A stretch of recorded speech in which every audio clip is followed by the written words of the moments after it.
আসসালামু আলাইকুম রহমতুল্লাহ।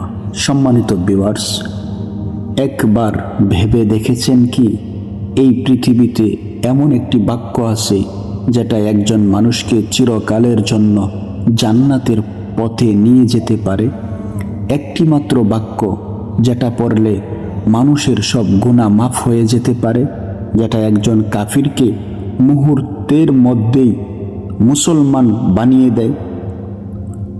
হ্যাঁ প্রিয় দর্শক, সেই মহামূল্যবান বাক্যটি হলো কালিমায়ে শাহাদাত। আজকের এই ভিডিওতে আমরা জানব কালিমায়ে শাহাদাত কি, এর অর্থ কি এবং এর ফজিলত কত বড়। আগে আমরা পড়ে নেই কালিমায়ে শাহাদাত। আশহাদু আল্লা ইলাহা ইল্লাল্লাহু ওয়া আশহাদু আন্না মুহাম্মাদান আবদুহু ওয়া রাসূলুহু।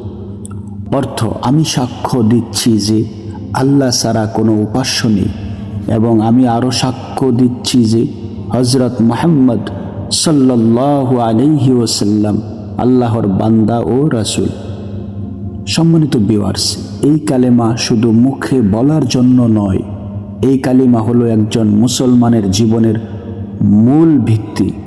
যখন একজন মানুষ অন্তর থেকে এই কালিমা পড়ে তখন সে আল্লাহকে একমাত্র রব হিসেবে মেনে নেয় এবং রাসূলুল্লাহ সাল্লাল্লাহু আলাইহি ওয়াসাল্লামকে নিজের পথ প্রদর্শক হিসাবে গ্রহণ করে।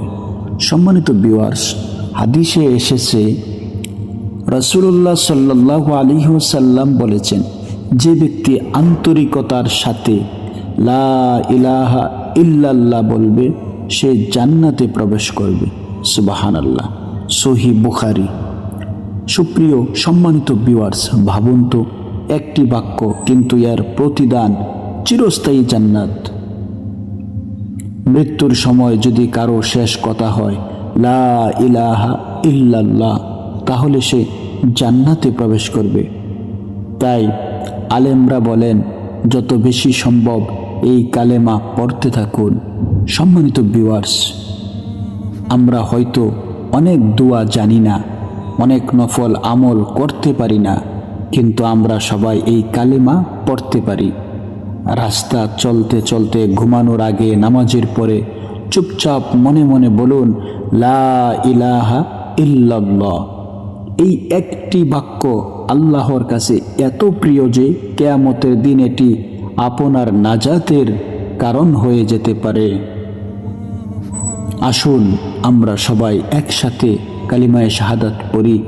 আশহাদু আল্লা ইলাহা ইল্লাল্লাহু ওয়া আশহাদু আন্না মুহাম্মাদান আবদুহু ওয়া রাসূলুহু। হে আল্লাহ, আমাদেরকে এই কালেমার উপর জীবন দান করুন, এই কালেমার উপর মৃত্যু দান করুন এবং এই কালেমার বরকতে আমাদের সবাইকে জান্নাত নসিব করুন। আমিন।